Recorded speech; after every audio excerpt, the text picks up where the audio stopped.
మేడిగడ్డ బ్యారేజీ సమస్య ప్రాథమిక అంచనా కంటే ఇంకా తీవ్రంగా ఉందని తెలుస్తోంది. పియర్స్ మరింత తీవ్రంగా దెబ్బతిన్నాయంటున్నాయి దర్యాప్తు చేపట్టిన విజిలెన్స్ అండ్ ఎన్ఫోర్స్మెంట్ వర్గాలు. 7వ బ్లాక్ లోనే కాకుండా అటు ఇటు ఉండే 6, 8 బ్లాక్ లో కూడా మరిన్ని పియర్స్ కు నష్టం వాటిల్లినట్లుగా అంచనా వేస్తున్నాయి. బ్యారేజీ దిగువన ఒక్కొక్కటి 20 టన్నుల బరువుతో ఉన్న సిమెంట్ బ్లాక్స్ 100 మీటర్లు దాటి కొట్టుకుపోవడం చూసి ఆశ్చర్యం వ్యక్తం చేస్తున్నారు.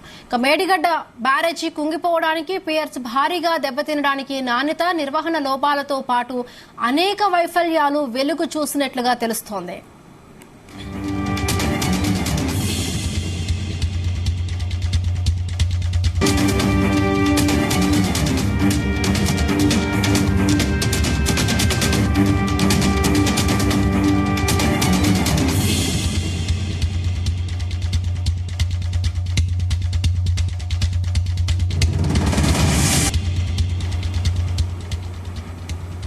మొదట గుర్తించిన పియర్స్ మాత్రమే కాకుండా మరికొన్ని బీటలు వారినట్లు సమాచారం. ఇప్పటి వరకు పియర్స్ బీటలు వారినట్లు మాత్రమే వెలుగులోకి రాగా తాజాగా విజిలెన్స్ దర్యాప్తులో భారీగా దెబ్బతిన్నట్లుగా గుర్తించారు. సమస్య తీవ్రత అంచనా కంటే చాలా ఎక్కువగా ఉందని భావిస్తున్న వారు మరింత లోతుగా దర్యాప్తు చేస్తున్నారు. డిజైన్ లో కూడా లోపాలు ఉన్నట్లుగా భావిస్తూ ఉన్నారు. లాగ్బుక్, కాంక్రీట్ మిక్సింగ్, నిర్వహణకు సంబంధించిన రికార్డులు కూడా అన్ని లేవని సంబంధిత ఇంజనీర్లు వారికి చెప్పినట్లుగా సమాచారం.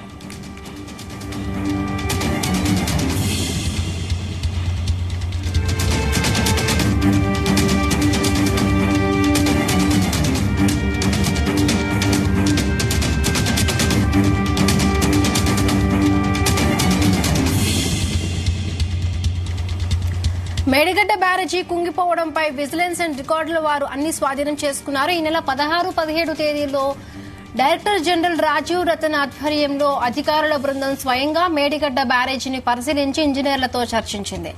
డిజైన్లు మొదలుకొని అందుబాటులో ఉన్న రికార్డులన్నీ విజిలెన్స్ అధికారులు విశ్లేషించారు. నిర్వహణ సంస్థ L&T Kaleshwaram in chief, Medigadda division కు సంబంధించిన ఇంజనీర్లు తదితరులతో మాట్లాడారు. వీటన్నింటి తర్వాత బ్యారేజీ కుంగటం గత అక్టోబర్లో అకస్మాత్తుగా జరిగింది. 2-3 ఏళ్ల క్రితం నుండే సమస్య ప్రారంభమైందని ప్రాథమికంగా నిర్ధారణకు వచ్చినట్లుగా సమాచారం.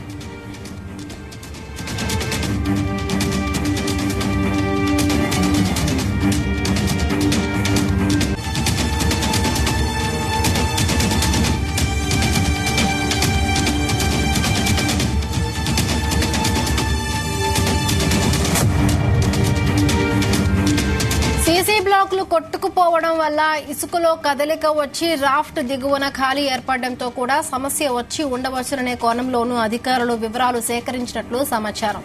7వ బ్లాక్ తో పాటు 6, 8వ బ్లాకులోని పియర్స్ ను కూడా నిపుణులతో పరిశీలన చేయించి అవసరమైన చర్యలు తీసుకోవాలని, లేదంటే మరింత ఎక్కువ నష్టం వాటిల్లే అవకాశం ఉందని ప్రభుత్వం దృష్టికి తీసుకువెళ్లినట్లుగా తెలిపింది.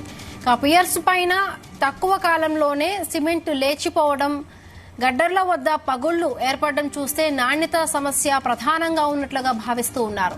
బ్యారేజీ నిర్మాణం ప్రారంభమైనప్పటి నుండి నిర్మాణ సంస్థ L&Tకి కాళేశ్వరం ఇంజనీర్లకు మధ్య జరిగిన ఉత్తర ప్రత్యుత్తరాలు, సెంట్రల్ డిజైన్ ఆర్గనైజేషన్ కు సంబంధిత ఇంజనీర్లకు మధ్య జరిగిన ఉత్తర ప్రత్యుత్తరాలు, ఇలా అన్నింటినీ విజిలెన్స్ లోతుగా పరిశీలిస్తున్నట్లు తెలిసింది.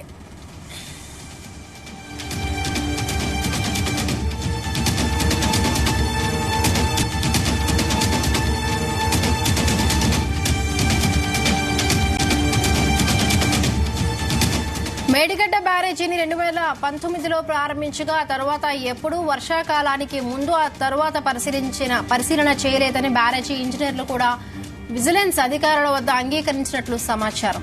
పునాదుల డిజైన్ మొదట ఎలా చేశారు, తరువాత ఎలాంటి మార్పులు చేశారు, బ్యారేజీ నిర్మాణం ప్రారంభమైనప్పటి నుండి పూర్తయ్యే వరకు ఏమేం మార్పులు జరిగాయి, ఏ పనికి ఎలా కాంక్రీట్ మిక్స్ వాడాలి, అలా వాడారా లేదా తదితర అంశాలన్నింటినీ విజిలెన్స్ పరిశీలిస్తూ ఉంది. కాంక్రీట్ మిక్సింగ్ కు సంబంధించిన వివరాలు సంబంధిత ఇంజనీర్లు ఇవ్వకపోవడంతో కోర్ కటింగ్ చేసి ల్యాబ్ లో పరిశీలించి నాణ్యతను నిర్ధారణ చేసుకోవాలనే నిర్ణయానికి వచ్చినట్లుగా తెలిసింది.